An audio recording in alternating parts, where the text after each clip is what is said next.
Skull, welcome everybody to the DragonShip, a place where a rising tide lifts all boats. And we're the rising tide. Welcome this Saturday. I'm RP Thor, your host of the DragonShip. I'm going to bring up my panel today. We're going to talk about something that should mean something to everybody that's watching this broadcast because everybody needs this. What is it we're talking about today? We're talking about frame in your relationships. We talked about frame last week. Frame last week was really exciting. If you missed that show, come back and take a look. That was a pretty fantastic show, really. I was really impressed with what the guys came up with. And we started to talk about it. We realized we need more discussions around frame because it's often missed what frame is and how it holds the monies, the muscles, and the game all together with your identity and your personality. And it sets forth how you conduct yourself within relationships. You want success in relationships? Frame is absolutely required. You want to be a good father? Frame is absolutely required. You want your women that are in relationships with you, your wives, to be the girl of your dreams? Well, then frame is 100% required. We're going to get in today, and it's going to be really interesting. So, frame in your relationships. That'll be the topic for today. And I'm going to bring up the panel, and it's going to be really, really exciting. Let's go ahead and get there without further ado and bring them up. And bring everybody in that's here today. You guys will recognize all these guys. These guys are wonderful. And I will start to introduce them, and we will start doing roundtable. You guys know me. I'm the original Thor, born 1 year before the comic book Thor. So I have the right to say it. This is Thor, RP Thor. Guys, welcome Huds. Huds is our resident dating coach extraordinaire. He's also producer of the show. Welcome, Huds. Appreciate you coming in here today. We have Wraith Deantor, who has premiered last week his YouTube channel, Wraith Deantor, and we are broadcasting live to both Huds and Wraith Deantor. And then we have the illustrious Phil Foster from Phil Foster's Fitness. Looks like I got a banner over your head right now. Well, let's get that out of there. Sorry about that. Of course, you know, it's a good-looking guy up there. It is. It's all good, brother. Phil Foster, welcome. And we have a special guest today. And we're going to see more of him in the future. And that's Jimmy, the Texas Chad. Welcome, Jimmy. Appreciate you coming on board today for this important discussion on frame and relationships. Every man here has a ton of experience with this, good, the bad, and the ugly. I can tell you we've all made our fair share of mistakes. For those of you listening, you know, there's a lot to be learned from here. And sometimes you just got to do it on your own, make your own mistakes. Oh, shoot. Did we just lose Glenn Lawrence? He's got a tough connection. That's okay. We have a good connection all the way from Tokyo, Japan, which I think in Tokyo, Japan, it's a little early in the morning. Shall I say 2:30, 3 o'clock? And that's Laurel from Tokyo. He is an author of a very successful book, which is a logarithmic trading in Python. And he is a family man and a business owner there in Tokyo. He has a lot of skills in which he can impart a lot of knowledge on frame, many business partners, many different businesses, worked in corporate America, run his own business. He's got 2 beautiful children, and he'll give us a lot of experience there. And then finally, we have Mark Daniels from Mark's Inspiration. We are broadcasting live to his channel as well, Mark's Inspiration YouTube. Guys, please go and subscribe to these guys. Welcome, Mark. You've been an international traveler, lived internationally. I mean, I'm sure that you have a lot to add to this today. And I'm going to go ahead and add, looks like we might have Glenn back on the stream, maybe. We're broadcasting to Lawrence too. I was hitting that too. We're broadcasting to Glenn Lawrence YouTube as well today. Welcome, Glenn. Can you hear us? Are you available to talk, or are you having? I am. I'm here, you guys. I'm here. I'm just doing a little bit of traveling right now, so I will be in and out as I can. All right. I'm busy. Glenn is an actor, a producer, and a director. And he's quite red-pilled. He's kind of living in a bubble there in Hollywood. And we definitely support Glenn in his upcoming movie, Mind Dates. It should be pretty darn interesting. If you're not aware, he is in the process of putting together a really good red pill based movie, and he is getting it in production now. So we should see that start to shoot probably early next year, right? That is the plan, and it's funny that we're talking about Frame because the whole movie about Mind Dates is exactly entirely about Frame. It's fantastic, fantastic, guys. And then one final thing, guys, do me a solid if you're watching this for the first time. I want you to go over there and subscribe to Tate Speech on Rumble and RP Thor on Rumble. I don't know if any of you guys are on Rumble, Huds, Wraith, Phil, Glenn, if you're, or Mark, if you guys are on Rumble, go and subscribe. It's a really nice platform that is uncensored. You have to reach a certain level of viewers before you can stream live. I'm only a few shy from subscribers there, and we'll be able to simultaneously broadcast on Rumble. That would be pretty exciting as well. So go and do that. And then, of course, free the top G as well. So today, I'm going to go ahead and hand it over to Huds. Huds, you found an interesting article that's brand new news that has a lot to do with frame and how nobody is immune to lack of frame. When we say frame, anybody can drop frame. In fact, frame is kind of a fluid thing. You got to cup it, form it, hold it, nurture it, maintain it. It's part of, at least for us men, it's part of our masculine burden of performance. And nobody is immune. We can talk many, many examples about frame in business, but today we're talking about relationships. A lot of examples we can use. Bill Gates. We can use, the Amazon founder. A lot of guys have frame that are well off in life and have excellent frame in business, but very touchy when it comes to personal relationships. So I think that's what Huds is going to take us through today, and we'll all have commentary. Thank you guys for all joining us. Does anybody have anything they want to add to the monologue? Okay, I'm going to turn it over to Huds, and let's get it going, buddy. Absolutely. One thing that just popped into my mind as we were talking there is you can think of frame almost like your armor, and you can think of ship tests, as we talk about in relationships, of your girl testing you as trying to chip away at that armor. And then the more times that happens, the more times that you let it go, then it gets to the point where your armor falls off and the relationship is over. So it's an interesting metaphor, just thinking about it. Now we can go ahead. Thor, do you want to add Andre to the stream? Okay. Do we have? We need a tardy jar, don't we? I think we should have a tardy jar. I think it's $10.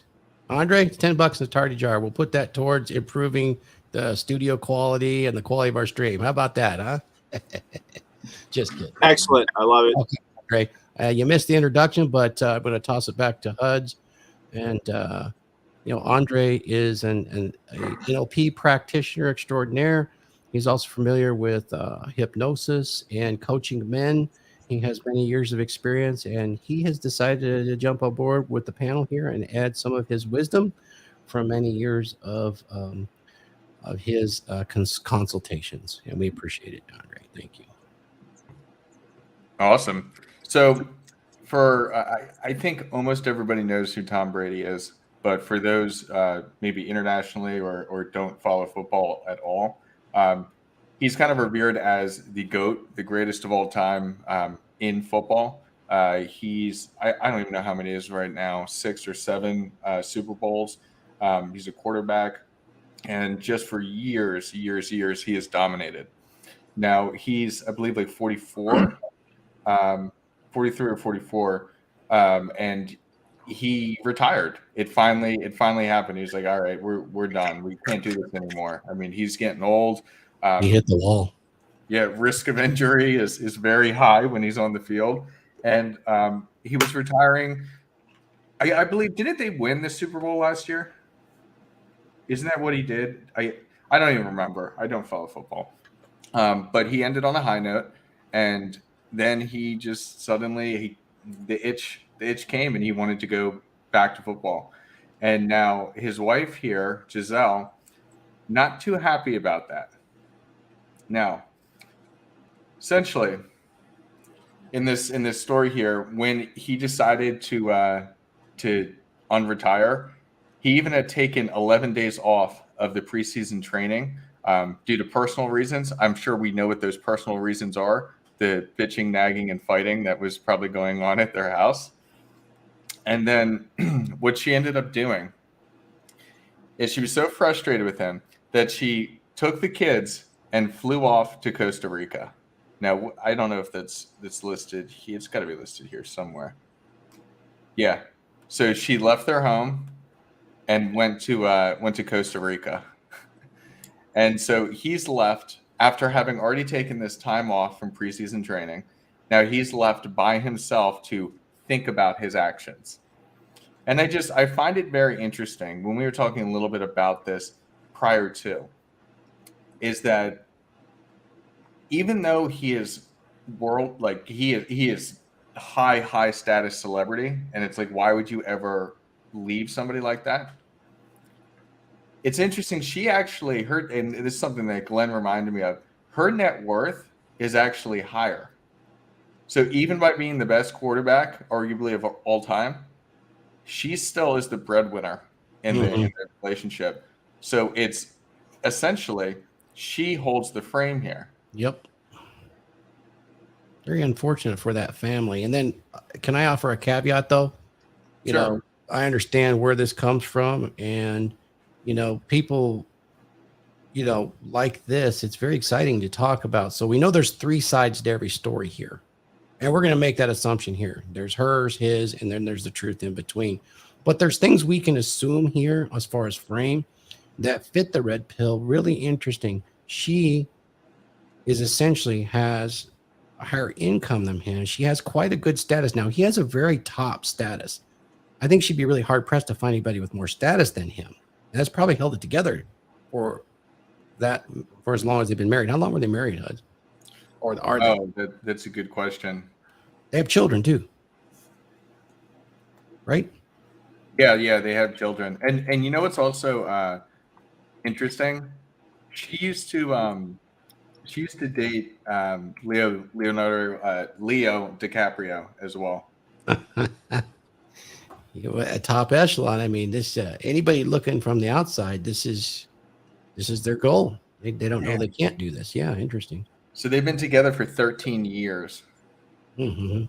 It's insane. 13 years, and she's thrown it away because she's frustrated that he wants to go back and play more football. Like, let the man do what he loves, And that's one thing when it comes to frame. When you want to do something, and your wife or partner is nagging you on it, well, if you firmly believe and you firmly want to do that, well, stand by your boundaries.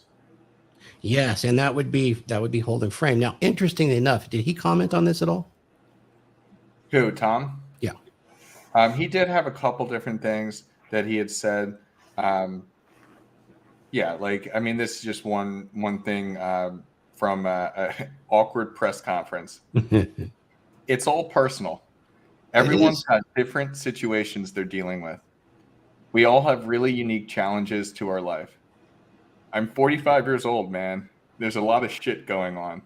That's interesting. I'm going to make some assumptions here, guys. We're just bullshitting, right? Mm-hmm. So I want to get your guys' intake on this. I've been around long enough that I've had mentors that are still working late into their 60s. And we ask them because they struggle with it sometimes. And man, they're destroying their bodies. They're doing the whole thing. Because, in my industry, it's very physical and dangerous too. If you don't know, my industry is power line work. Guys that climb the poles, fix the towers, provide electricity. And at least a couple of them, in my experience, they didn't want to retire for the strict purpose of they didn't want to be home with their wife. Imagine a frame where if you were home and you'd worked all these years, and yet the person that you're spending your time with is enough of a problem that you will put your life back at risk. And of course, there's quite a brotherhood and camaraderie at risk that you give up. And that is a severe blow to a man, is that brotherhood. And that's why I tell guys, when you start to change careers or you leave and retire, there is no retirement. You have to carry your brotherhood on with you. You know, it's very important that men have male friends. And it's funny because I've known so many men that get excluded because their wives don't want them to have close male friends. I have noticed this quite a bit, and it becomes much more difficult. You don't need to spend more time with that guy or this group. And yet that is what keeps him holding frame. He learns from that group. Now, we're not talking about going and drinking with the boys every Thursday, Friday, Saturday, but other more constructive things. I mean, you know, having your barbecues with your boys, maybe doing a fishing trip, you know, deep sea. You've had all of you guys have done this sort of thing. So there's that, right? And I'm just wondering if how much time they actually spent together, and then he retires as like, I'm going back to play football. Because you know, football, dude, talk about endorphins. You know there's an endorphin rush going on. Just the sheer excitement. I know guys that will work days on end in a heat storm like we have now because the excitement of being a first responder. Somebody's out of power. We could save somebody's life getting the power back up. You know, street lights are out. Someone's going to crash. We got to get it up. And it's just such an endorphin rush, you know, and it draws. Imagine that, what you're saying and just thinking about it. Imagine wanting to put your life on the line, get your ass handed to, get tackled, is more enjoyable than having to stay home with your wife. Oh, and it's Giselle. Look at her. She's still a hot piece at her age. Yeah. Oh my God. That's wild. I Although in think my you're onto experience, something, a Thor. lot of those that were that hot aren't really that good in bed. Anyway, what was that chat text? Jimmy. I think you're onto something. I think from my point of view, they spend very little time together. She works a lot. And even in the off season, he works a lot, whether it's product endorsement deals, they're training every day. I mean, there's not a day that goes by that they don't train. And so I think they got a taste of what it's like being together for more than 3 or 4 days at a time in any serious capacity. And man, it's not good. You have to imagine it's almost like meeting a girlfriend that lives in another city and spending a week at a time in a unbelievable resort or a home they own or something like that. It's not really real, you know. It's kind of like the girl that tells you, "Oh, I have a boyfriend that lives in another city," and you're like, you know, they live that life 3 days at a time, 4 days at a time. You know, it's interesting. I'll get into this later, but one of the things, you know, you can't be with somebody 24/7 either when you retire. This is a thing I talked about, you know, a father's frame before, and where it's been broadcast to many, many, many men today that in order to be a good father, you have to be there 100% of the time, all the time. You have to be there and essentially become a second mother. Look anywhere, look at the advertisements out there. It's an emotional this and that, or you're not a good father. You better not miss a single basketball game or the this or the that. Now, I'm not saying you shouldn't see your children. You should, but it's not as impactful. A father is different. Father has impact when he has quality with his children. For centuries upon centuries of millennia, we would go out and hunt. We'd be gone for weeks. We'd have impact when we came home. There was a bit of mystery, which is frame, to not only the mother, but to the children too.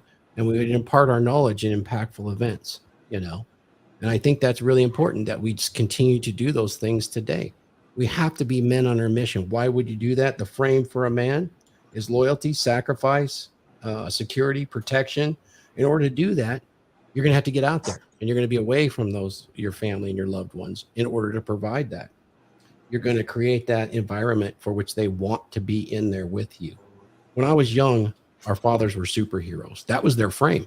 My dad can beat up your dad, Phil, you know, stuff like that, right? But we need to be superheroes. Phil is a superhero, but we need to be superheroes to our wives and our children. Why? Because we need to be an example for our boys when they enter manhood. And we have to be an example for our girls to find a mate or a husband or an LTR. So that's part of frame as well. But I just kind of wanted to bring that up. There's a whole lot of stuff that's broadcast to young men today, essentially to be a second mother, not a father as I'm used to. My father went for weeks. He came home. It was great. We'd build tree forts together. He'd say, Thor, don't step on that nail behind you. What do you think I'd do? I'd step on the goddamn nail. And then he'd pick me up and say, I told you not to step on the nail, but it's okay, son. You'll be all right. Yeah, stuff like that. That's Frame. It was very masculine.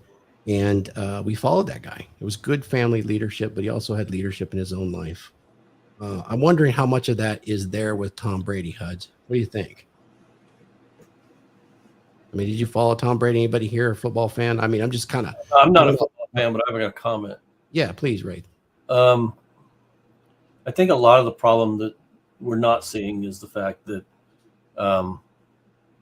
he didn't have a plan for after football. True. Okay. He did. And, you know, when you're sitting there, and I remember when I retired from the military, you know, I went to work the next day. And then, you know, my wife at the time, she said, well, you know, maybe you don't need to work. So I quit working. 6 weeks later, she goes, yeah, you need to find a job. You know, because there's just, if you don't have a job, you're not a man and you don't have something that you're working towards, you don't have any focus. So you're really all over the place. I mean, there's only so much time, so many times I can clean the garage, throw shit away, go buy new shit to throw away, you know, and that was kind of the cycle for that 6 to 8 weeks. So I went back out and found another job, you know. Wraith, I tell guys, I don't want to be at the bar when it opens at noon. That's Right. the thing. You know what I'm saying? That's what's going to happen. So I got to have something going on. So, I mean, he could have all the frame in the world, but if he doesn't have any focus for anything else, no plans for how she's going to start losing attraction for him, because her life didn't change. Okay. Her life still has all the same business commitments and everything that she had while they were married.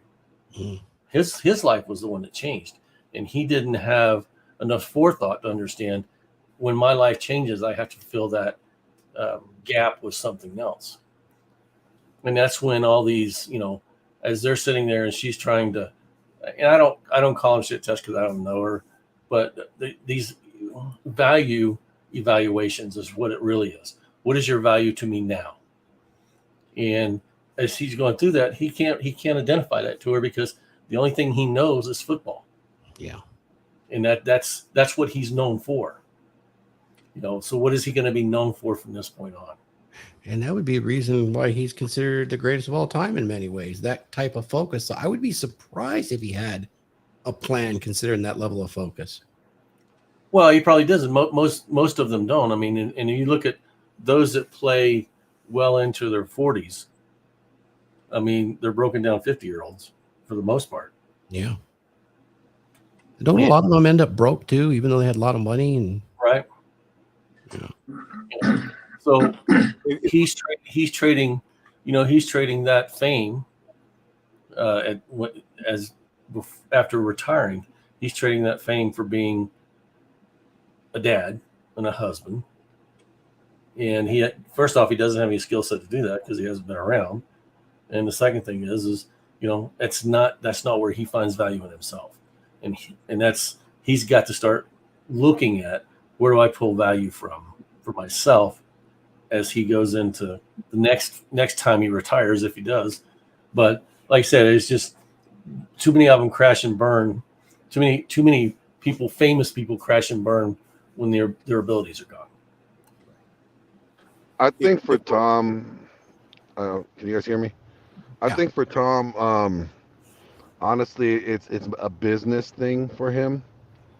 Now, you have to understand, he's probably been one of the least injured quarterbacks that have played for 20 plus seasons. And he created this thing called T12. It's a football combine workout and rehab center that I watch a lot of football, so trust me, I know. That actually conflicted with the New England Patriots and the coaching staff, which led to him leaving New England, going to Tampa.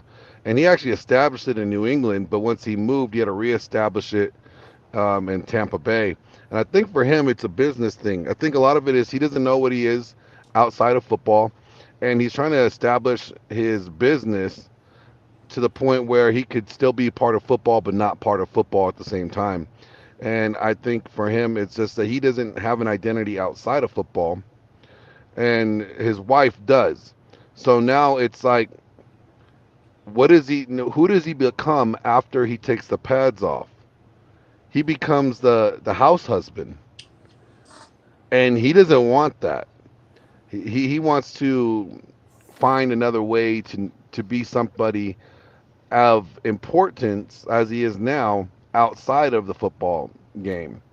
And I think that's where he struggles, is that he doesn't have that identity of himself or what he is going to be outside of it. So he's going to play until he's damn near 50 years old, if you let him. Oh, you're dead on, I think. And she actually needs him to be that, I think. But I would think she needs that at her core. So right now she's got the pants. So Well, she wants him to lead. I Thor, think she wants him to lead. I think she was fine with him playing football and being that leader, even though she was still making more money than him by her investments. It was still him leading. He was leading something. And now that if he retires, he's not leading, but she still wants him to lead, but she just wants him to lead from a different, position in life. yeah, we'll see. Andre, if you I want can to add add? on to that, yeah, I predicted this the minute he left the Patriots and ended up in Tampa Bay. In my Predicted what? mind, he lost frame when even though he was well. What's in Tampa Bay besides the football team? I don't know. Nothing. It's just tourism. It's just tourism. He would have been better off in L.A. because she wouldn't be doing this if he was the quarterback of L.A. There's nothing there. It's the frame outside of football, because in New England, the capital of New England, yes, I know there's 5 states, but in Massachusetts, what? Boston. That's have you ever been to Boston? It's nothing but nightlife, the density of colleges, intellectual elite, blah, blah, blah. It's a spotlight. There's nothing in Tampa Bay except for shopping and beaches. It's relaxation. He should have, if she would be married to him still, because he'd be the king of LA. He'd be bigger than LeBron, because LeBron doesn't have a wife, or whatever, if he does or whatever. She would be the queen of LA. He lost complete frame before he even won the Super Bowl in Tampa Bay. Just that's part of my thing. So the minute that he left, she was like, I'm done. Yeah, with her, he does, because if he had it, she'd still be on board. That is such an interesting point, Andre. I didn't even think about that, because okay, he's getting towards the end of his career. He doesn't need to, he doesn't need the biggest deal. Like, the money is not the issue. It's, where do I want to go play where it's going to be the most fun to live for not just me, but my whole family. And that status of, if he went to LA, that's brilliant. I'm sure he didn't think about that at all. There's not We even had a tough time finding a post Jim Mora. We had a real tough time with the Saints finding an NFL coach that wanted to live in New Orleans. In fact, it was Mike Ditka that made the comment to the owner of the New Orleans Saints, Tom Benson, at the time. There's no place for men to shop for clothing. And he's really actually not wrong about that. There's not even a Nordstrom in New Orleans. So, his wife didn't want to move down there, and Benson had to give her one of the first new little CLK compressors in a red color that came into the United States. He had to sweeten the deal. She didn't want to live down there. So, Andre, you think there's a social component that he didn't account for in his frame? I'm going to say, I would think that that's a factor, but I think that if he had his frame solid, he would override that. He would override that because she'd want to be with him wherever he's at. Right. And the first thing if he retired, he should have gone to LA or New York, because that's where the media capitals are. And because it would post, because they're waiting. The Amazon's gonna, how Amazon just picked up Troy Aikman and the other guy, I can't think of his name, for Thursday Night Football, I think it is, or Monday night. What is it, Wraith or Glenn? But they're waiting. Everybody's chomping on the bet for him to do his TV training, and because he's the most as Glenn said, he's the most he's the highest underpaid athlete in history, and what he's contributed to sports. And there's still a lot of money. He has a career the rest of his life. he'll make at least $1 million every 3 days to $2 million every 7 days, whatever it is, the rest of his life for what he's done. But you are right. His frame, he should, to me, he didn't think about her but also himself. But there's nothing for her to do in frickin' Tampa Bay. And then also for the kids, it's not the best schools. They're in Orlando or in what's on the flip side, South Beach or whatever. That's still hours drive or whatever. It's not in the frame. He should have gone to LA or New York right after his retirement. He should I'm going to get trained in TV. And then she would be like, yay, that's what I want. Oh, me. Yeah. So I'm going to jump this around because that's an interesting point, but I'm going to sit here and say there could be a whole lot more involved in this. There could be some monkey branching going on here because he's so focused. And now that he's home, he's got too much time on his hands, and that's interfering with that aspect of the slide out. Her exploring or healing herself, all of that sort of crap, always, especially at year 13 and 14. We talked about this before. That is statistically a possibility, and it's likely because us human beings do that on a whole. Now, that being said, the man may actually be doing something to recover his frame, and that would be by going back to work and dominating in his industry, whether it's on the field or off the field. I think he can do it off the field from right where he's at in Tampa. He's not going to kowtow to her needs because really, if he's the leader of his family, she will do what she needs to do. Just because a woman wants to be social or in that environment, if she's providing the value for you to do that, then provide it. If she's not, then I wouldn't do it. She's following me on my mission. I think that's what really holds the relationship together. I'm going to go so far as say my mission is the mission, and she's on my mission, and it's become her mission. So I would not do that. But if he's going back to work, he could reestablish frame there. Why? Because he will be extremely desirable. He's the greatest of all time. Yeah, go to Costa Rica. There's going to be a lot of younger Giselles out there interested in him, and he will do more to correct his frame by doing that and keeping his mouth shut than anything else. And I'm making some assumptions, of course, but there could be a lot more to that. And I think that decision to go back to work and do that rather than be at home house husband, I would suspect that him doing that would have destroyed some of his attractiveness that she found in him anyway, just knowing the very little that I know about her, but knowing a lot about other human beings and how they behave as they start to age and have time in relationships. Guys, let's open it up to that. It really, did he lose? That brings up the question, though. That brings up the question. Now, is his frame becoming unattractive to her, and that's why you're seeing this? Because I always. Oh, we lost you, Glenn. We'll your get you woman back. Decides to abandon Glenn, frame you're choppy. for your frame. Yeah, like I said, did he really lose frame? I mean, what do we tell young men? If you're maintaining frame and a woman doesn't want to do the things that you are saying, this is what my life is going to be, that's you holding frame. And if she leaves, that's the loss, the expectation of loss that we tell them. Expect to lose her. So did he really lose frame? I don't know. But I think, from a standpoint, I think he has to think about his future, and he has to figure out, what he wants and what he wants from this point on. And, say he goes back and he plays for a couple more years and they stay together. This is going to come up again if he doesn't do something about it now. So like I said, did he lose frame? I don't know. I don't think so. I think if he's sitting there saying, I'm going to go play football, whether you like it or not, he's maintaining that frame. Exactly. That's where I wanted to go with it. Yeah. Now, if she's pushing back saying, I don't want this, then that's the choice, that she has to make. Does she continue down the pathway that they've been, and with the expectation that he's going to be the man he needs to be and he's going to do the things he needs to do? Or does she go off and, take the kids, run, hide somewhere else and do something else? But like I said, I don't think he's lost frame. I think he wasn't prepared for retirement. That's something he needs to work on. But him looking back and going to her and saying, I'm going to play football, is him maintaining his frame because that's what he wants to do.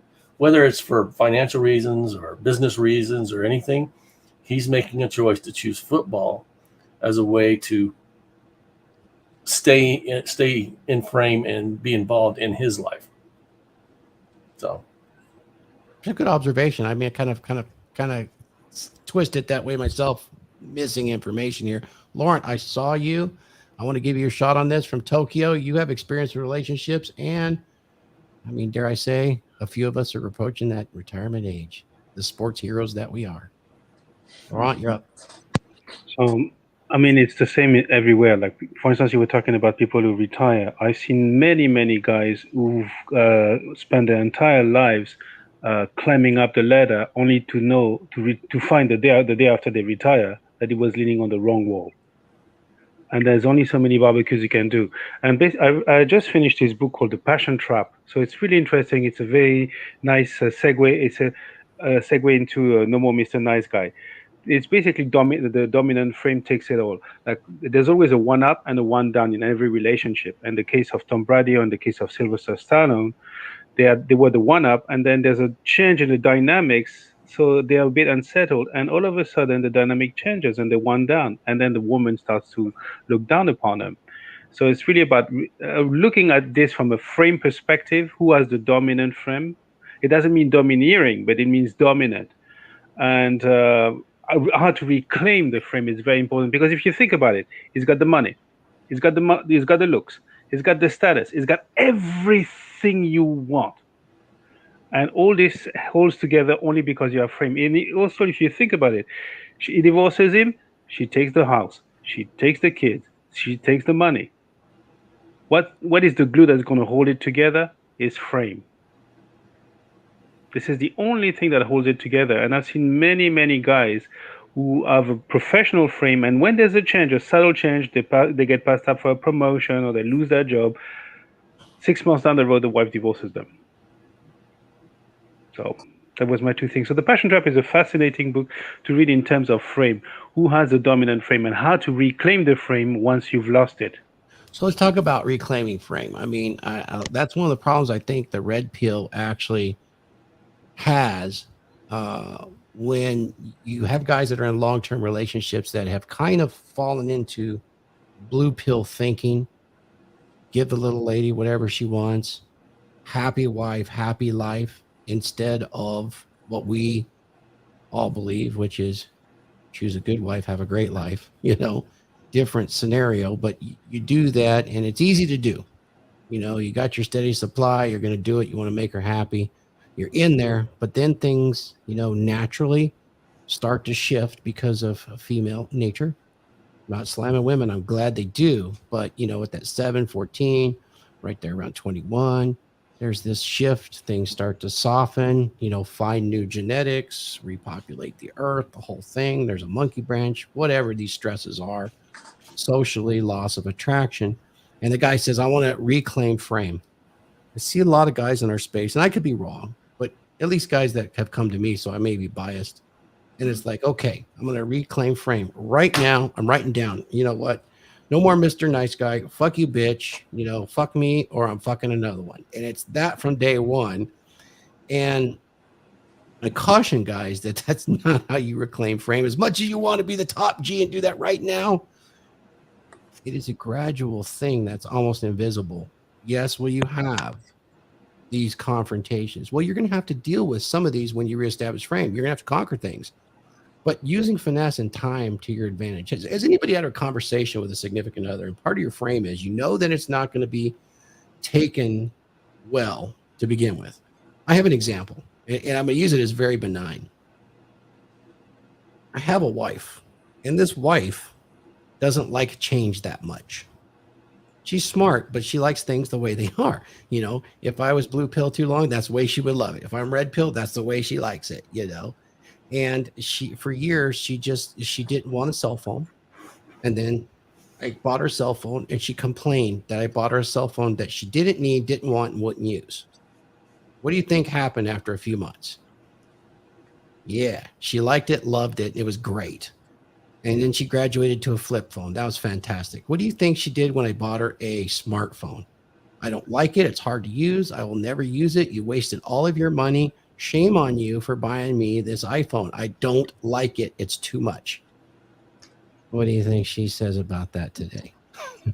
This is a benign example, but it's a beautiful example on how you would move the frame. Now, I held off for a while and I said, this would be really nice if you'd like it. There's these advantages. Oh, that sounds nice, but I just don't really need it. Oh, okay.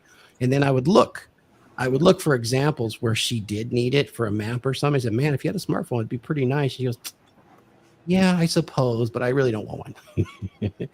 But this is sitting on her. And there's a beautiful example of how this frame is done right now today that's fresh in everybody's mind. Did anybody here, I'm sure you watch Rollo Tomasi. If you watched him, a month or two ago, he was on with Jedediah Bila. I hope you guys have seen that. Huds, I know you have. And I haven't. Guys, we're going to have to clip this up and do it on a different channel, but you'll watch when you're changing someone's frame, you're holding your frame, you're projecting your ideas, and you're doing it with some finesse and some rationale. Sometimes the emotional reaction is too much. So he was on with Jedediah Bila, and it was quite combative. She overtalked him, and everything he would say about Red Pill was, yeah, but not me, not everybody, no way. But, it was all of that sort of thing we've talked about before, the way modern people communicate, or modern women communicate, men.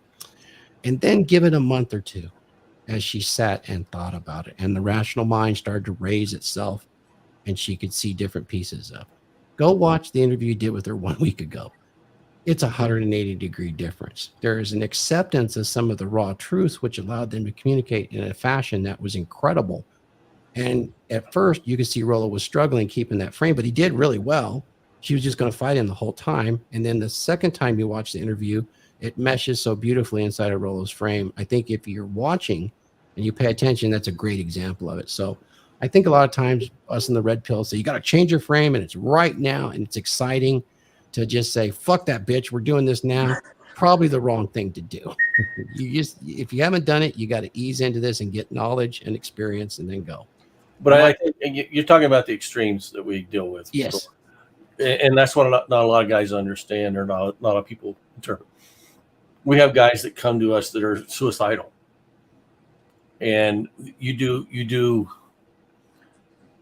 aggressive things with people that are aggressively wanting to harm themselves. And you have to be aggressive in approaches. And that may be something that you need to do with that person that's in that state of mind. They have to start finding immediate value in themselves, because they've devalued themselves, or they've allowed other people to devalue them to the point where they don't think life's worth living. So you may take that approach with someone that's in that situation. Now, someone that's been married for 20 years and he's just not happy with the way things are going in his marriage because he doesn't think she values him. You can be a little more subtle, and you can, teach him through a process of how to gain frame back.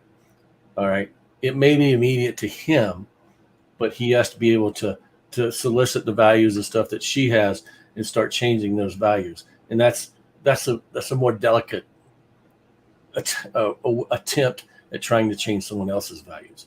But when you start talking about someone that's, on the ropes, you have to be aggressive. And I know Andre knows this. You have to be aggressive with how you move those people to go from no internal value to they have internal value. And that's not even a struggle. It's not an overnight struggle there. It's like 2 or 3 sessions you're getting through there.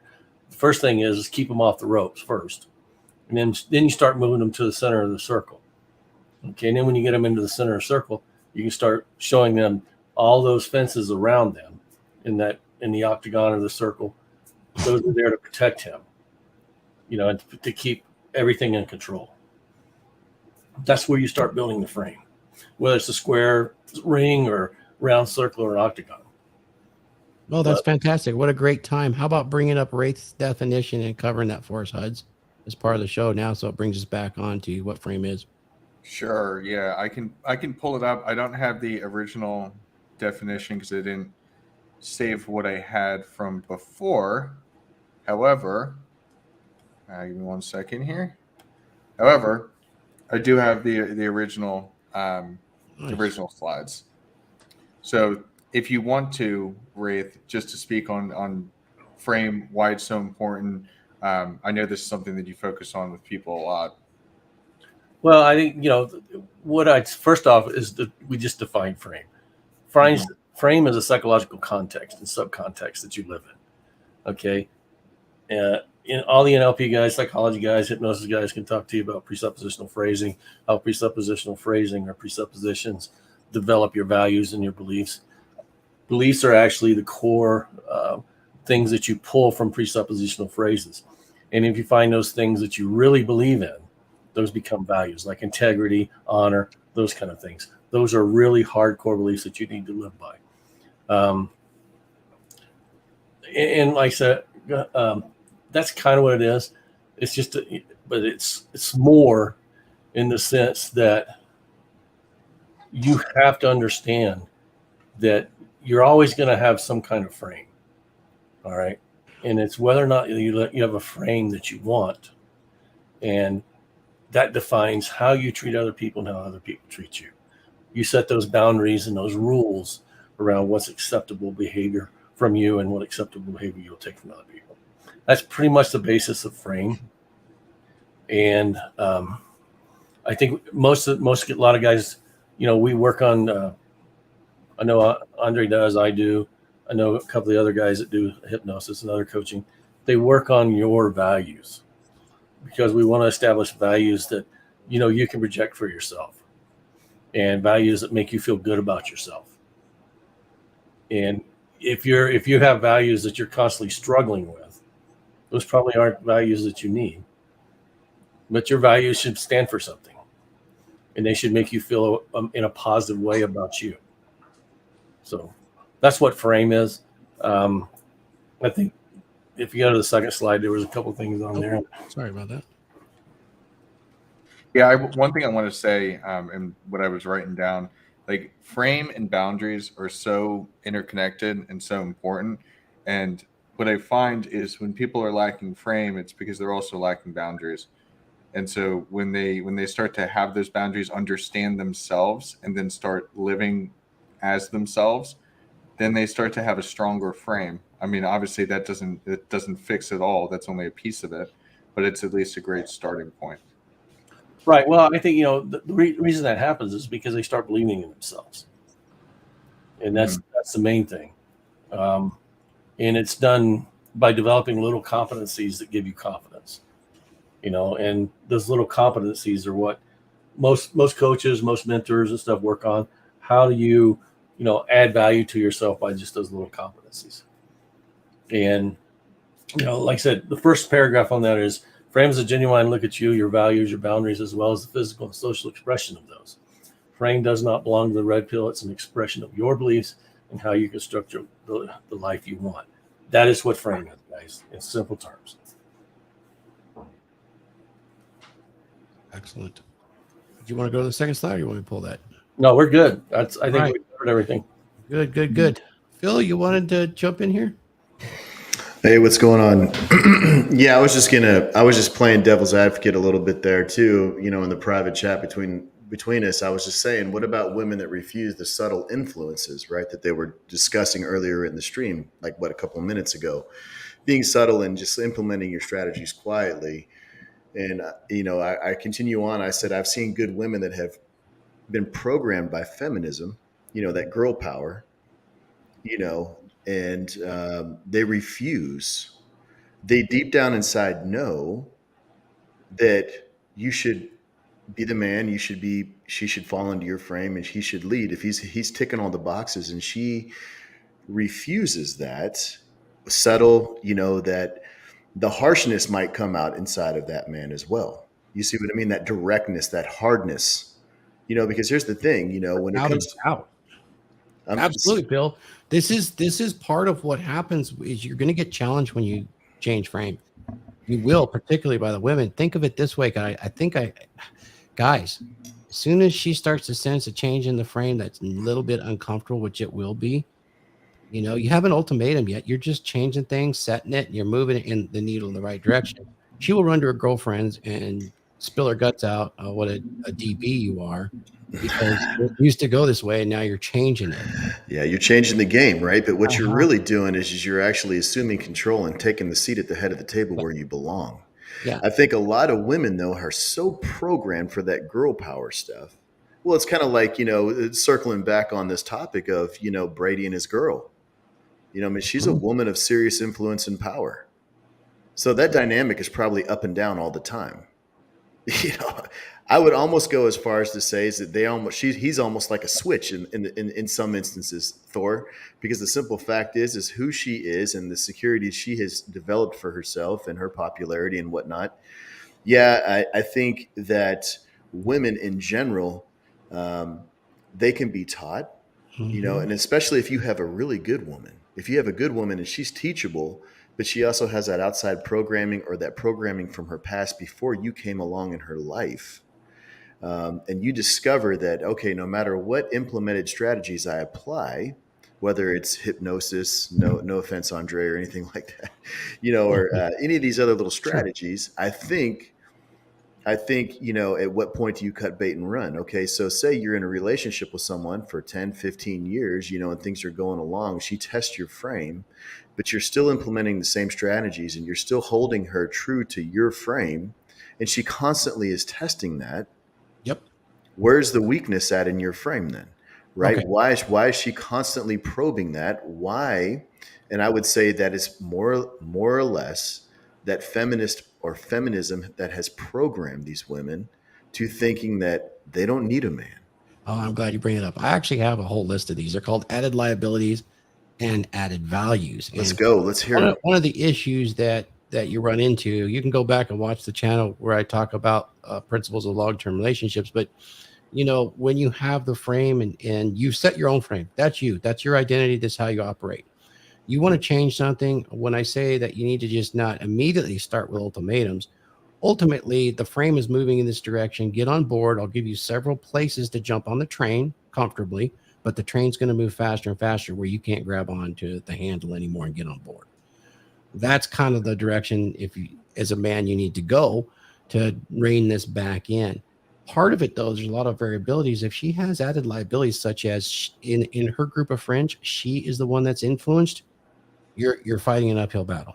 If she is the one that influences her friends, your influence over her will self-correct. You probably not have to do the ultimatums as much, but they will test you. They're going to give you a fitness test constantly. They're going to challenge your frame with those, and they'll challenge her. When that doesn't work, the next one is a comfort test. This is, you guys all know this. That's when they cry, throw a fit, and then they want you to comfort and ensure that they're the Chad. You need to recognize the difference in order to correct your approach. And then you have to weigh it against the frame that you've created for yourself and your family. So it's a little bit of a complicated task because we all get tired, we all get weak, and we all know that we're in those relationships like Tom Brady and Giselle. I bet you Giselle knows exactly where to pull that little red switch and expose that button that says punch his emotional button and trigger him. Boom. And girls are good at finding that. And they boom, boom, boom, and press that button, guys, right? So you're gonna have to learn how to protect that again, and just hold frame. And they want you to. They want you to be that solid emotional rock. So we don't know a whole lot about them, but yeah, the girls are going to challenge you. 100%, Phil. They're going to challenge you, especially when you have to set the frame after not having a frame in your relationship for years. Yeah, that's for 100% for sure. And what if you also have the frame in your relationship and she still continually tests?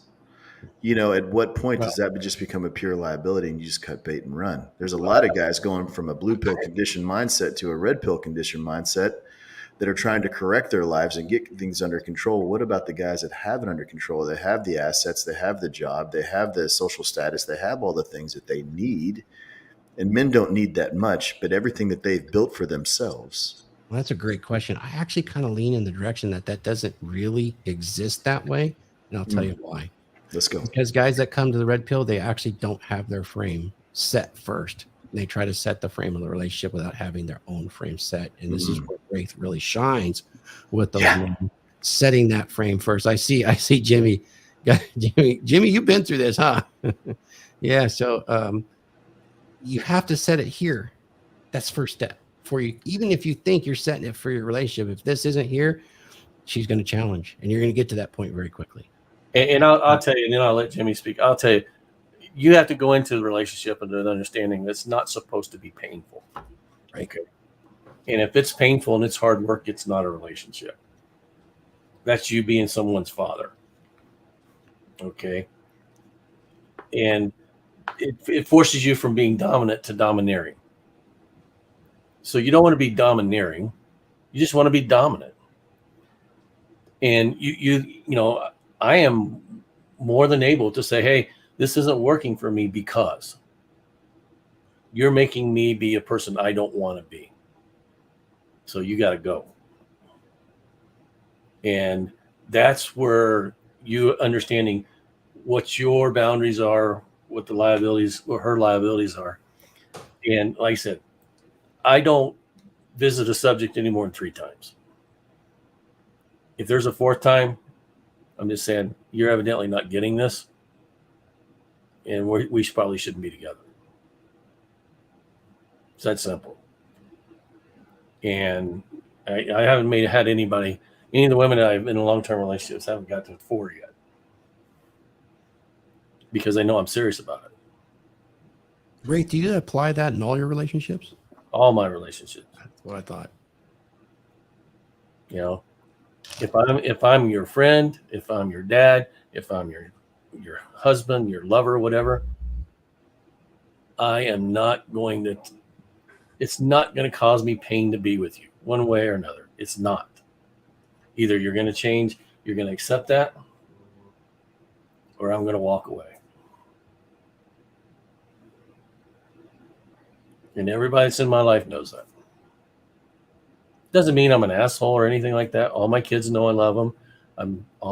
Both my wives knew I loved them, and they knew I was there for them. But the other side of that is, you know, it's not supposed to be painful, and it's not going to be painful. No, the funny thing about that is you're not an asshole. And if you've held frame for any length of time, at first, if you haven't, and you go in to set a frame in a relationship, they're going to think you're an asshole, Right. you know.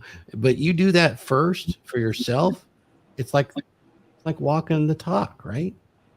Then you're not viewed that way at all. It's very respectful. At least in my experience, it has been. Yeah, and here's it. Every man on this panel right now holds himself to a standard. And it may be a personal standard that you develop. We all hold ourselves to a standard. And it is not too much to ask that standard be respected by the people we bring into our lives. It's not. So, Jimmy, go ahead.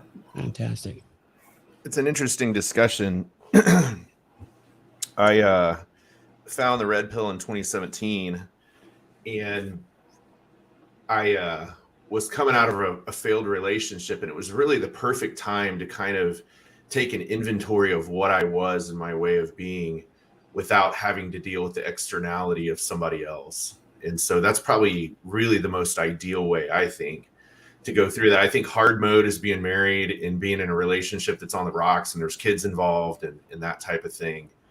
And so I took about 6 months to get my head sorted out about what I needed to do in order to change. Part of that was really, you know, reading Rollo's books and kind of understanding the fundamentals of game, and then going out and practicing and just going on, you know, on date after date after date after cold approach. And that kind of transforms who you are over time if you're consistent with it. And then I decided I wanted to look different physically, and I got in the gym and started lifting.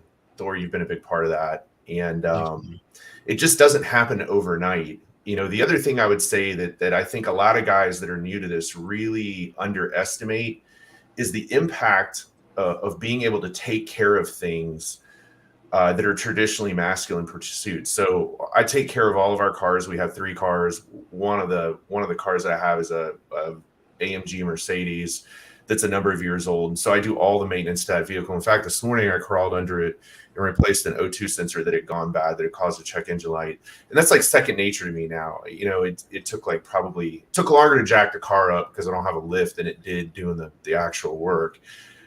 We had a hot water heater here that the gas control valve went bad. So I ordered one. It was here the next day, drained it, put it in, you know, got it reconnected. And what that does psychologically for my girl is she realizes that no matter what happens, I can take care of it. And so instead of calling another man to do something like that, you just get after it. So over time, those experiences build up and you start to look at yourself differently, and you're able to tackle things that you've never done before. And you're confident that you'll be able to figure it out with the right set of kind of like tools and resources to draw upon. And there's never really any doubt that you can get it done, even if it takes maybe a little bit longer than what you thought. And so those small things are what build that transformation mentally on the inside. Wraith, you were talking about that, that you're not going to turn on a dime and then be able to project that outwards into a relationship with somebody else. And so that's kind of what resonates with me as I'm listening to this discussion. It's super important, in as far as keeping attraction and frame is being competent in all those little areas. Lauren, I saw you raise your hand. You had some comments you wanted, and then we'll go to Andre and Mark after that. Yes, to echo what Phil said before, like, what do you do when you have a feminist at home or somebody who espouses the feminist belief? And my spouse worked at Twitter, and Twitter is the Wokistan Central. So, like, Lauren, I remember, Lauren, did I might have cut out a little bit. Did I? Can you back up? You were talking about what do you do when you're recovering frame and you have a feminist mindset at home? Yeah, and the idea, and there are two things that helped me, because my wife worked at Twitter, and Twitter is the Wokistan Central. Yeah. So literally, this is the white heteronormative, toxic, oppressive patriarchy. Like, whoa, chill. It's 7 o'clock, and I just have a coffee.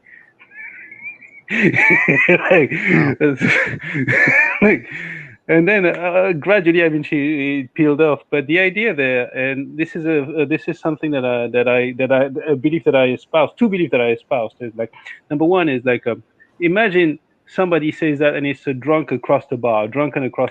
You'd be like laughing at it, right? Like, yeah, whatever. And then you can have amused mastery. So like basically, I thought, oh, she's not responding to me, and in a world, whatever I say is noise. So it's like actively distancing myself. And then, okay, you can play with that. The second thing that I espoused was, what if it wasn't fixable? What if there was nothing I could do? For instance, let's say you have a kid or a spouse who's handicapped. Like my father was handicapped. There's nothing I can do about it. I can't fix it. And then, who would I be then? And this is a shield for your frame, to reclaim the frame. And this is really how it worked. And then over time, it's like bringing a horse gently. And because you're not responding to it, and because you can, like, I would never be like, imagine a drunk across the bar, like, this is a white heteronormative toxic patriarchy. Yeah, sure. Sugar, please. I wouldn't react to it. You wouldn't react. And being non-reactive, staying calm, keeping frame, basically. Then it brings competence, confidence, and then, as you mentioned before, like the fitness challenge, like, okay, you're gradually less and less challenged, but it takes a lot of time, it takes a lot of effort, and steering the transatlantic ship right into the right direction, that takes a lot of effort. But hey, when you have kids in the mix, you got to do what you got to do. Yes, and I just want to recap that for everybody. So correct me if I'm wrong, but what you did here in my analysis is you had a lot of feminist mindset that was coming at you in a little bit of a combative way, and you recognize that as a shit test or even a challenge. Sometimes we call it a fitness test, a shit test. And one of the techniques to actually, handle it, there's several of them that we all talk about. We'll do a show on this one time too, because I think it's really important that guys understand what it is, because it's been bandied about. It's this, it's that. And it comes from the PUA days when you're doing pickup. But some of the methods to handle these are quite witty and quite competent, ignoring the actual content, that confrontation and moving on to the business of the day is one of the techniques to handle a fitness test coming in. It doesn't work well with a comfort test because they need comfort and they're screaming out for it, but it works really well on a fitness test too. There's others, that you can use as well. And we could talk about that some other time, but is that correct? I mean, you're recognizing it, you're seeing it in your own experience. What was the outcome over time with that? It slowed down, didn't it? Yeah, no. When every now and then, because there's still like some echoes of that past, and every now and then she still has some. I'm like, yeah, and and then she self correct. But those are gone, like gradually gone, gradually. And I mean, when you pass those tests, eventually they're fewer and fewer and fewer. But that never goes away. Yeah, and you got to be prepared to. There's also another test. I mean, Phil had brought it up. When it is a never-ending battle, there is the nuke. you might have to drop the nuke, and that's laying down the law too. Don't cross this line again. Ray talked about that the third time, or his third strike, and that's an important one to lay out. And if you fail at enforcing that in your relationships, that is extremely difficult to recover from, almost, if not almost impossible amount of effort. Okay, Mark. I know you got something on this thing. You're muted. All right. Yeah. Okay. Yeah. I learn a lot here about the frame because that wasn't the word we used back when I was a long time ago.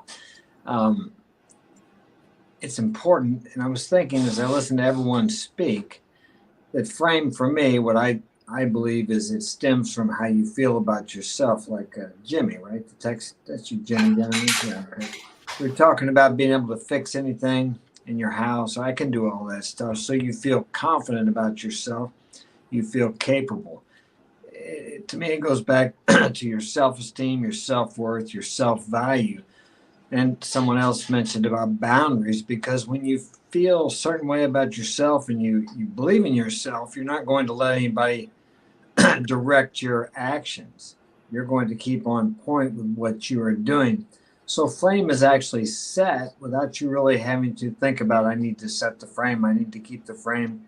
You're centered in yourself and your belief, whether you believe in God or whatever it is you believe in, whether you just believe in yourself, and you have what you want to do, what you need to do. And if it happens to be a woman, you said intimate relationship, she wants to come along for the ride, that's fine.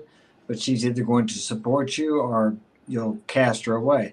Like Wraith was talking about, after a couple of times of this disagreement, she can go, because if it's a lot of work, and I've been in those relationships where you're constantly working, or like you're the father, it just drains the hell out of you. So that's definitely not a asset for you. She becomes a liability because she's not stepping into your frame. And of course, as we all know, we can't make her come into our frame. She has to desire to do that. And if she does, then she's supportive, she encourages you, and she goes along with what you are doing.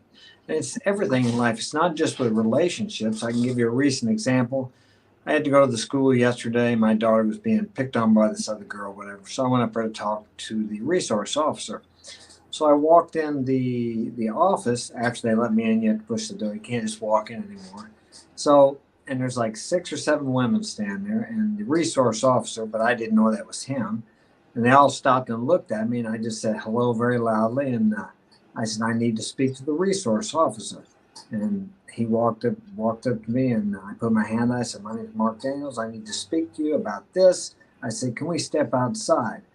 So I was in their environment, but I immediately set the frame when I walked in the door, because in those types of environments with that many women at schools, they are used to controlling everything that goes on there. But as I stepped in the door, I took charge of the situation, and I set the frame. And I had my son with me, and I did that as an example to show him how you deal in situations like that.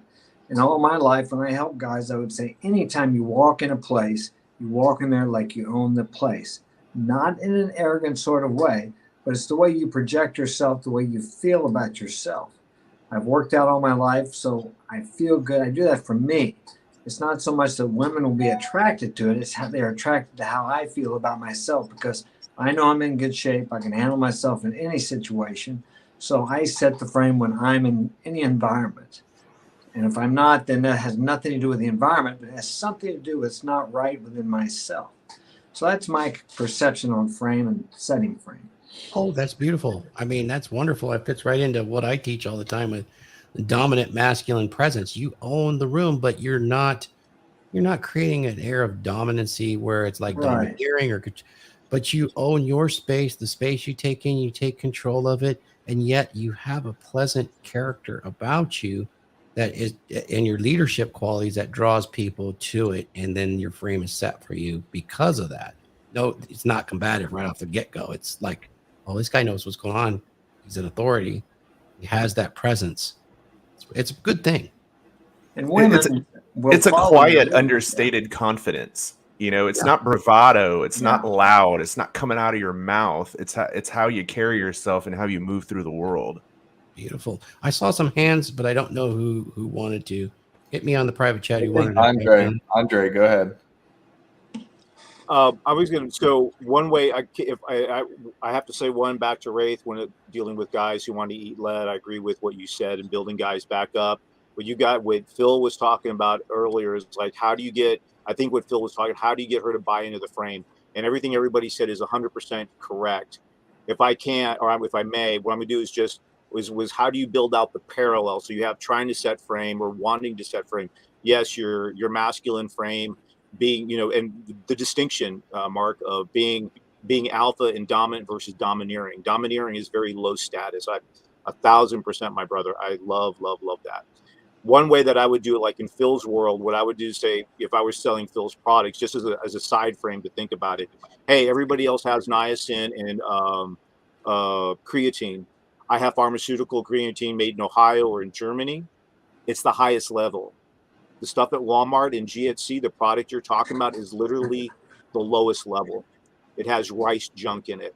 So my question is, do you want the Wagyu? Do you want the best? Do you want the 8 Chad? Do you want the AMG Mercedes effect? Do you want the titanium build F-150 or the Raptor with the 10-speed?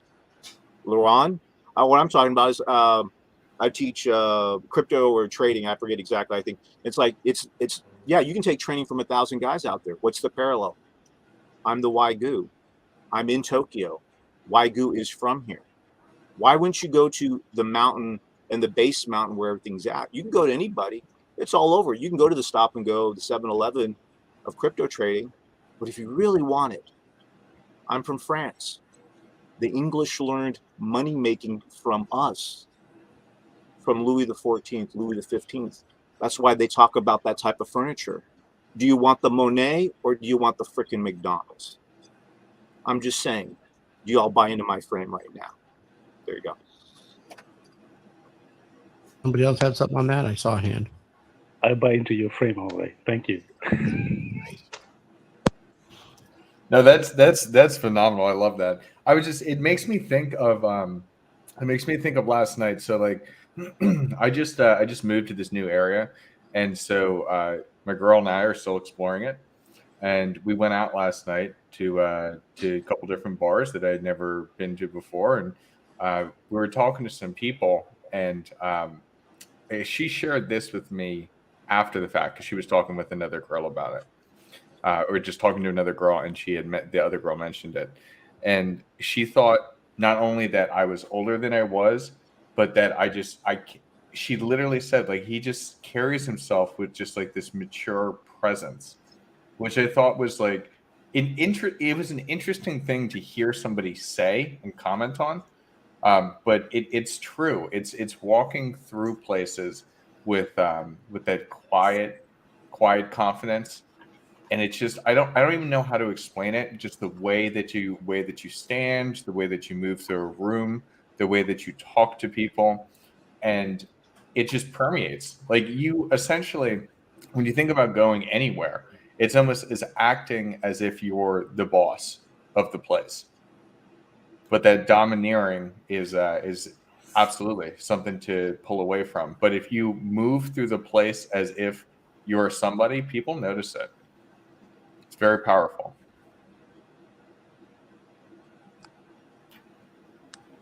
Yes, I agree 100%. You are what you believe you are, and other people see you as you believe you are. Not so much what you are, but as you believe you are in your innermost being. That is what people see. That's why you see guys sometimes who are maybe lacking in the looks department, but they'll be able to pick up beautiful women because they believe in themselves. It's not the outside so much as what people see. Yeah, for sure. I mean, that's the big deal that I always come up with that My father always said, and he was Odin, and that was, as you think, so shall you become. Yeah. Right? That's frame right there. For sure. For sure. All right, guys, we're starting to get closer to an hour. We're an hour and 15 minutes. We got a few more minutes to talk about frame. Let's move to roundtable and give our final thoughts on frame, guys. How about that? Hudge, do you want to tell us a little bit about frame in your life and how you learned to establish frame? And then tell us what's going on. Yep. Sure. Yeah. So I know I just spoke a little bit about that example last night. I don't even know where to begin. It's a journey, and it really, as Mark was saying, it comes from the inside. What people see is how you view yourself. So the very first step to increase, like getting a better frame and having frame in your relationships, is knowing yourself, owning yourself. If you look in the mirror and you don't love what you see, then that's where you need to start. And it doesn't matter if you aren't ripped or you aren't gorgeous or whatever, or you don't have as much money as you would like. It's all about how you view and appreciate yourself. So I think that's really the first starting point. I know I could go down so many personal stories because I've been a victim of this myself, where I was with a pretty girl and I ended up moving her into me and moving in with her and moving to a completely different state. And over time, she kept chipping away at that armor, and that armor being my frame. And it got to the point where everything just burnt to the ground, and it was a waste of my time. It was a waste of her time. It cost me a lot of money. And I wouldn't have been in that position if I am who I am today. But that only comes through talking with men, working with men, like all those on this panel, and identifying those weaknesses that you have, and then fixing them and becoming a better man. Excellent, Hud. You're right. I mean, it's we got a lot of experiences here. Mentors are a really important part of learning frame. If you guys are struggling with any of this, and I got to say, that's a big part of what's lacking with all of us today, especially our younger generation. I mean, we've got a lot of single mothers out there raising young boys to essentially, be the ideal of the man they did not get. And really, it takes a man to really give an example for a young man on how to be successful in life, how to come out. It's a little tough. And I'll say, the guy hits 18 years old. There's some opportunities. There used to be when you could jump into the military and kind of get trial by fire if you didn't have that in your family and then come out of there. But, there is a burden that each man has to carry. And if you don't carry it, you can eat Cheetos and watch video games in your mom's basement and she'll take care of you. That is not the frame that I'd want to live under, although many choose to do that right now because it's so easy. It's easy to do that. And, if when it comes to women, it's such a challenge. I gotta pass this shit test. I gotta pass that. I gotta do. Oh my God! You know what? I'm just gonna get some porn and sit down here for a minute, and I'll be good. Move on to the next one. Let me scratch my neck beard. All right, let's go. Where's my Call of Duty? Anyway, I shouldn't slam Call of Duty because that's a pretty badass game. But anyway, what was the other one? What's the other one? Fortnite, right? I don't know. I'm just rambling. Play these days. I can't keep up. I like Call of Duty. It was kind of cool. Yeah. Call of Duty, Fortnite, OnlyFans, Cheetos. OnlyFans. Yeah, that's it. That's the ticket, right? Get frame on OnlyFans. You know who has frame on OnlyFans? The women. Yeah. The men that are running the women. Ah, there you go. Yeah. And all the big names have a man running it. That's why men and women are better together. When you team up like that, there's an endless supply of simps because they don't know, they don't want, and many don't want to. So, too comfortable without it. All right, let's keep going. Wraith, final thoughts on frame. Let me put your stuff up here. I think when I start working with people and I start talking to them about frame, the one thing I would really urge young men to do, and if you're an older man and you haven't done this in your lifetime, set challenges for yourself, because those challenges help you build confidence. All right. And by being competent in something, you build confidence. Way too many people go through life waiting for life to happen to them. You know, when I give lectures and stuff, I throw a couple of things out there, and I'll throw, life isn't about experiences. It's about having experiences that you can experience yourself through. Okay. So create those experiences. Experience what you feel through those experiences. And if that means setting yourself up for, something that you think is bad influence in your life, develop the willpower to stay away from it. Because by developing that willpower and stuff, you're going to start experiencing you. And that's important to frame, because frame is really understanding who you are and how you want that projected and what the boundaries are that you're willing to accept from other people. And set boundaries for yourself too. Oh, what an excellent point, Wraith. Now, a lot of guys are going to feel a little bit lost. So I don't even know where to start, but I'll just say this. Wraith, you're big on this, and I rarely do it, but when I do it, what a great way to start. You do something called journaling. So if you're finding yourself out there right now where you don't even know how to do frame and you don't know where to start, your first thing on your journal is just write a goal for the day, 1 or 2, and make that one. And Wraith, you could probably say something more about that, because that's a hell of a tool, because then you start to fill that up. And as you make those accomplishments, frame becomes very apparent to you, whereas you might find yourself extremely lost right now. I know you're good. You want a quick 3 minutes on journaling? That's what I'm asking for, brother. Okay. Guys, grab a journal, and 15 minutes before you go to bed, you should be sitting down writing, and just a way to do this with intention. So write 5 things that went great that day and how you can incorporate those successes into your life the next day. Then write a few things, 5 if you've got them, of things that failed that you wish you'd have done better. And then figure out why that didn't work out. And then try to implement that the next day as you repeat that process or a similar process. All right. Put that thing that you find, hey, if I would have done it this way, in place. And then the last thing you do is you sit down and you write 2 or 3 sentences about what you want your life to be. And start understanding that, and start working on those presuppositions in your life so that you can work on the values or reinforce the values that you say you have. That's the easiest way to journal. And then if you want advanced journaling and stuff, hit me up and we'll talk about it.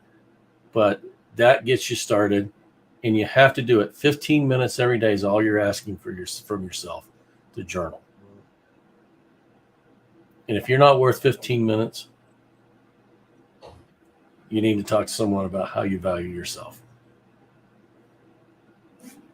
Excellent. Thank you, Wraith. I appreciate that. That is a tool that is super powerful. And I figure if anybody's watching this is lost on creating frame for yourself in your relationship, go ahead and give that one a try.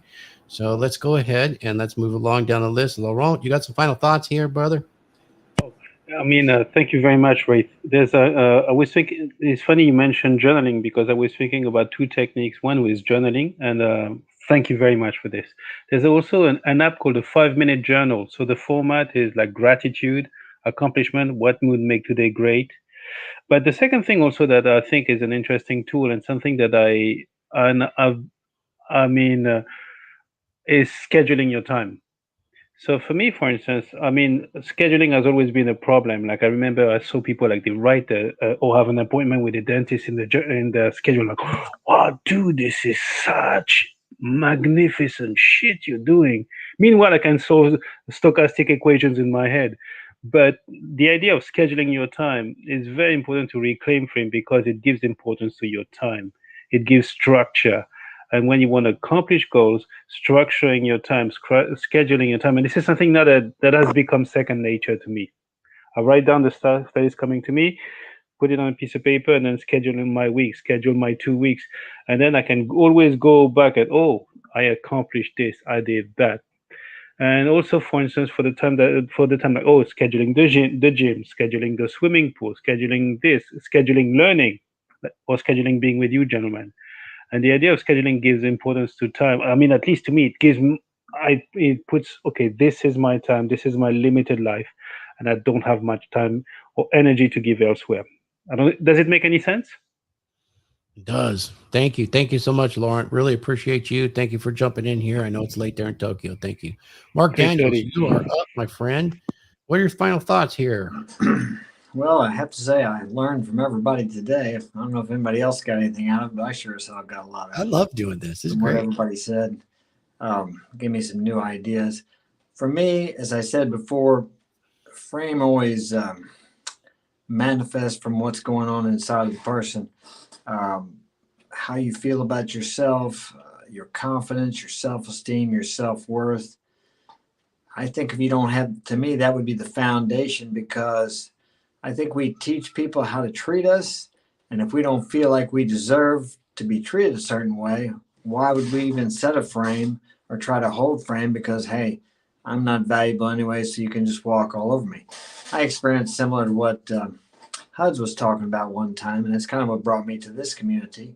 I actually experienced it more than once, but it's easy with the push of today's society to think, well, I'm in this relationship and I got to compromise and let her make decisions and let her have her own way. And when you do that, you're not setting the frame as the leader, and she doesn't want to be the leader. So I believe as a man, you're called to be the leader in everything in your intimate relationships. And I have a business.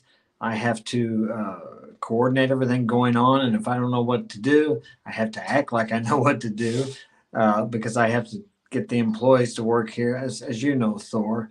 So I have to set the frame there. And if I don't have enough solid confidence in what I'm doing, like Jimmy talked about, he has confidence in what he's doing because he's done it before, then my men are not going to have any confidence in me. And then they're not going to listen to what I have to say. They're not going to want to do it the way that I want it done, which is with excellence. But when they see me doing that, then when I'm not on the job, I don't have to be there all the time.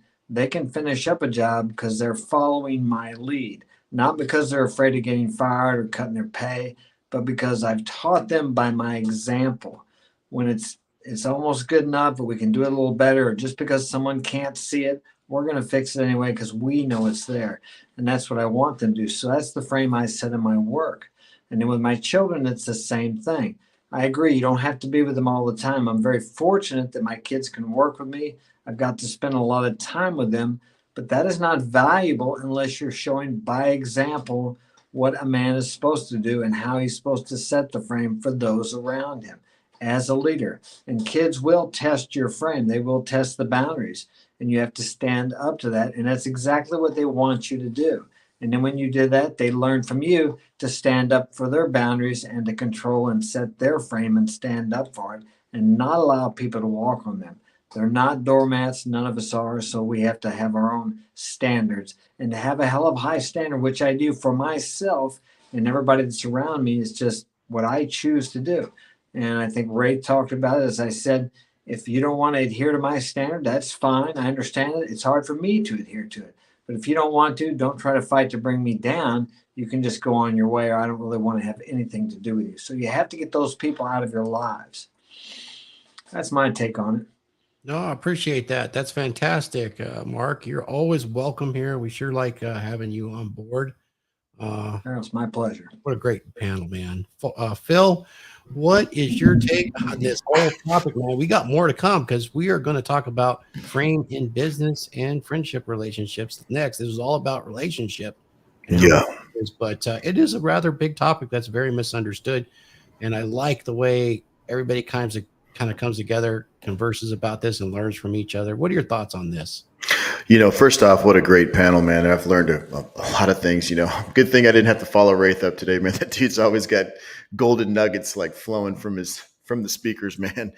But I will tell you, when it comes to frame, there's been a lot of good ideas that have been put out here today on this topic, with the journaling and everything else and discovering. But, the big thing is you set the standard, gentlemen, no matter what in your life. And so Wraith was, on point with that journaling topic and that idea and how to go about navigating that. if you don't have any standards for yourself, I mean, how can anyone else have standards for you? How can you set boundaries?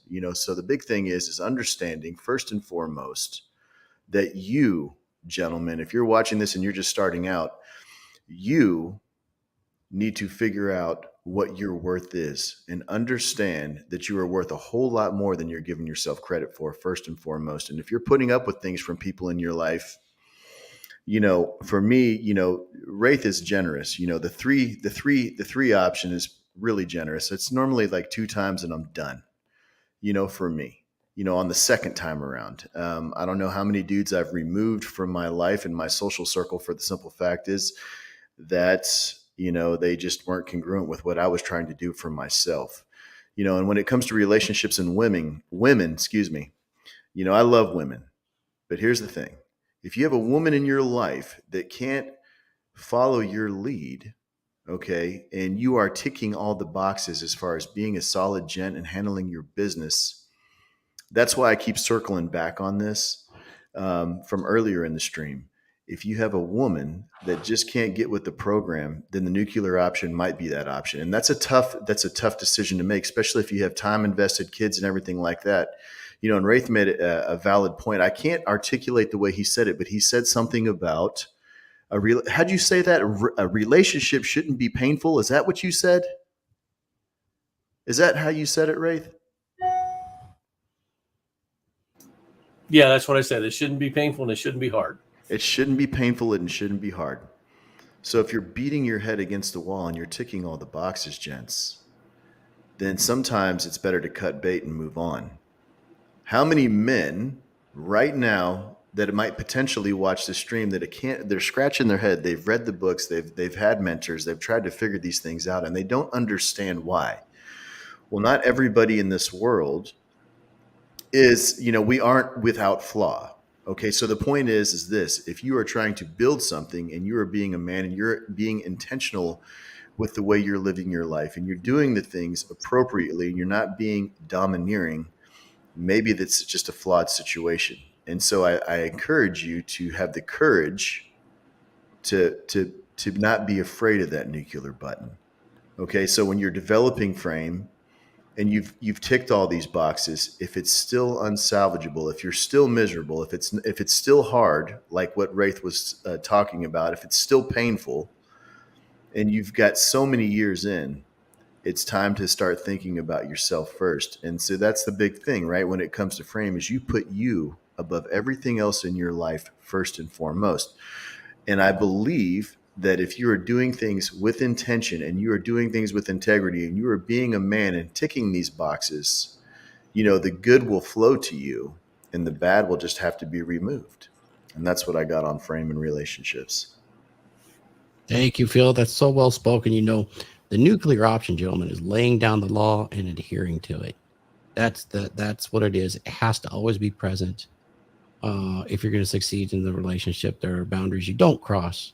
And with children, those boundaries tend to get blurred by the blue pill. Oh, I got to stick it out. I got to do this.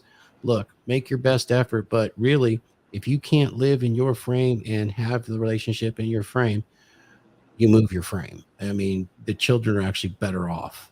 I'm telling you, it is not the other way around. She needs to be in your frame. And if it's got that far, you got a lot of serious thinking to do. You should always have the walk away, see ya on the back burner. I think that's the hardest thing for people to be able to do. Sure. To be able to nuke. And I don't know, we could even talk about that at some point. But I know for myself, that's why it took so long when I did that move with that girl and I was in that relationship, because there's time invested and like she may be attractive, this, that, the third. But you really got to think about your future. Don't waste your time. Don't waste your life. That is difficult. And this is one of the big things when I do the counseling sessions or consulting sessions with the guys is whatever you decide to do, because it's ultimately your choice, you must have a solid escape plan and it has to be enactable, or nothing else that I can give you over time can help you. That's the teeth that makes it work. Hey, real quick to tee off of HUDs before we move on. Men will sacrifice everything for their kids and their life, man, and their happiness. You know what I mean? They'll sacrifice their happiness. They will live a completely miserable life because they don't want to get, gutted in the courts. They want to see their children if they got kids involved. Men will sacrifice literally everything, including who they are as men, to make something work. And that's precisely why it doesn't. Yeah, it's a spiral to death of the inner man. Yep. You've got to be willing to walk away from the kids and the wife and everything. That is so true. And it's counterintuitive, actually, but that's what you have to do if you want to bring it back around and you actually find yourself in a spot where it's started to spin laterally on you, and you're getting these blue pill impulses, and you're getting feminism and social constructionism, and girlfriends starting, especially if your girl has single girlfriends, that should be eliminated immediately before you ever get there, right? Pick them for her, guys. It's chess. This is chess. It's not checkers. If you know what you're doing, you get into these long-term relationships, you can select her friends without her knowing, and she'll be happy to do it. It'll be great. Anyways, that's the secret sauce. If you want that stuff, you're going to have to join Thor's monthly DragonShip for that stuff, because it isn't coming on here or they will ban us immediately, but you might find it on Rumble. All right, let's get to the next guy. We're going to get to Texas Chad. Hey, thanks for joining us, Jimmy. It's always a pleasure having you here, because you know what? Your beard is badass. Thanks, man. It's good to be here. This is what I would say to guys that are at the beginning of this journey. I'm trying to think back to when I started down this path. And the thing that I think makes the most sense to say is that you got to start with yourself. And so you got to take control of even the smallest things that you can control in your life. If you look at your life and it's out of control, that includes getting out of your bed and making it in the morning. It includes how you keep your place. It includes, getting to bed at a reasonable time and keeping some kind of schedule. And it's really about keeping promises to yourself, setting a standard and adhering to the standard. And it starts as a very small circle, in the center of your life. And as you get more disciplined and you become more effective at holding that standard, then it can actually ripple outward to start to include people around you. And that's how you make the transition from starting down that red pill path and then eventually influencing the relationships around you. And so it starts that ring of, influence starts small, because you've got to take it on yourself and demonstrate to yourself that you can adhere to that discipline and set and keep that standard, and then it'll ripple outward. Excellent. That's fantastic. And we will move right into Andre. Your final thoughts here, buddy. Yeah, this is real wide goo today, guys. Everybody that's watching this, this is really great stuff. This is the thing that I love and I'm into, and I know everybody else here Thor, and this is one of the reasons why Thor actually began this. If you guys are not part of the DragonShip, if you're watching this on YouTube or whatever social media this gets distributed out, join the DragonShip without question, doubt, or hesitation. If you want real meat, you want the best, or you want an aged steak, you want the best supplements, if you want to learn about the best crypto, well, today it was about framing, and framing is everything. I love this stuff. Framing literally is everything. Everything in life falls under framing. And today was an incredible show, and I can't wait for the next one. And I will say this, the thing on what we didn't touch on is briefly, is that when we lose frame with a woman and we're afraid, and when Thor said it and Phil said is being able to walk away, and Mark did too, walking away from a woman, so did Wraith, is your ability to, the reason why we're afraid to pull back and step away is because we're in a scarcity mindset. We actually step in that if we're not willing to set the frame, even to try it out or experiment with it. And that's the juice. The juice is to set the frame and step into that abundance as a guy. The tree of life. You are what part of you of the yin and yang are you? Well, you're the Frank and beans, baby. You are the white goo. You are offering the white goo. You don't want my white goo, you can leave. There's a McDonald's down the street. You want fast food, go for it. You want your diabetes, you all want all the nonsense, you go for it. I'm going to have a 7-course meal with my buddies and my guys. They're going to bring their wives or their women in, and we're going to have a great meal. 7 courses, baby. And the meat of it is going to be a Wagyu steak. How much more of that experience do you want? That's why you have to join the Dragon Ship. Thanks, brother. Andre out. Thanks, guys. I'll give you my final words here. I love the show, love the panel. I want to leave you guys with some tips, and I encourage you to come and join Thor's Dragon Ship monthly membership. It's reasonable. It's $50 a month. Second Tuesdays of the month, we have a 3-hour meeting. It is very interactive. This is the kind of thing that's instructional, but it involves also your discipline and the fact that you're going to learn by interacting. So as far as today's topic, I'm just going to actually read a couple of the laws of power because they fit so well. And then I'll go ahead and close this out. I don't know if you guys are familiar with the 48 laws of power, but some of the wisdom that is broadcast in there to wield power in your own life and abroad is amazing. So here's where you start. If you're starting out on this journey, money, muscles, game, and frame, in order to achieve that, start with this. Start by creating your own identity, okay? And then concentrate your forces, act with boldness, and then introduce change gradually, okay? And win both hearts and minds. This is the finesse part, guys. And that's awesome. I think those are some of the best lessons. And then the final one, when you're going through all of this and interacting with folks, is always say less than is necessary. That'll introduce that mystery that keeps that frame credible. So with that, guys, I'll bring everybody back up for a final thought, and we'll say goodbye. Guys, thank you so much. Remember, the Dragon Ship is pretty awesome. It's a harbor where a rising tide lifts all boats. This is our show. It's our conversation. It's a panel show about all men taking small actions over time and gaining massive results. Welcome aboard, and we'll see you guys next time. Skull.